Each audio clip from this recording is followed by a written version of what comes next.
other part of your business, which is the eyewear business, you all had a target of almost 10 million pieces by 23. Of course, that would have been impacted by the pandemic, etc. What is the updated volume target on that one? Actually, the team spent the last 2 years in really, streamlining the operations of the division and the business, and it shows in the results. It does. And it shows in the predictable monthly performance on every line of those results, actually. And having done that, having established that foundation, and actually created a culture of, gross margin, cost, all that I spoke of. Now the team is, dreaming big from a sales growth point of view, and we'll soon be, sharing what we actually are gunning for in the eye care business on that front. But that 10 million target, which was the inspiration which Bhaskar and others had started, is certainly going to propel us in that direction. What is it right now? In terms of the numbers, Volumes? it's, and I don't know if I recollect, it's about 1.5 million or under 2 million, if I recollect right. From the number of pieces point of view. Yes. You have a serious amount of cash on your books. The balance sheet has never been a problem for Titan. The group also has a fair amount of strength. Were the need for that capital arise at any point in time as well? Is an acquisition in the eyewear space on your minds? Nothing at the moment. I think we have reached a fantastic position. The customer value proposition of Titan Eye Plus, which is our brand. Lenskart, a solid amount of brand equity that they have.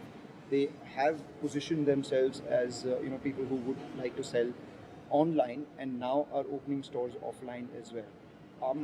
With the kind of valuation drawdowns that we've seen in the new business space over the last year or so, I'm sure opportunities like this may have come your way as well. Have you ever thought of something like that? No, we continuously keep thinking about it, because after the investment in Carrot Lane 6 years back, we've certainly become very open to that way of growing. It's just that the right partner, target, whatever you call it, has to come along. Your market share in the jewelry business has increased from 4 to 5% to about 6 to 7%. What would be your aspirational target, double digit in the next couple of years? Certainly in the direction. It's actually very difficult to actually pin this down because of the nature of the industry. But our sense, because every month we keep an eye on the key players in every city, and we have a sort of bubbling up of that information for internal consumption to get a sense of that. So if I look at, therefore, in the last 1 year, 2 years, 3 years, 4 years, like that, quarter on quarter, how much we have grown and what the big competitors in each of the cities has grown, that 5 becoming 7 or 8 is through that process of comparison.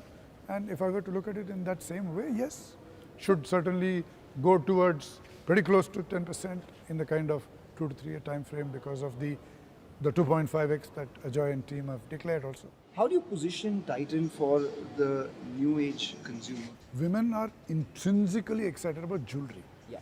Now, some women may have a view on why should I spend sort of tens of thousands on a fine jewelry which is made of gold and diamonds. I can buy something which is made of copper, right? But the store of value aspect of jewelry is so deeply rooted in the Indian, I would say, DNA, that it would take probably 2-3 generations for that to reduce. Which means the success of a Carrot Lane or a Mia is because that on the one hand, they are accessories, and therefore they are part of your makeup, get-up, emotion and all that. But equally, they are store of value.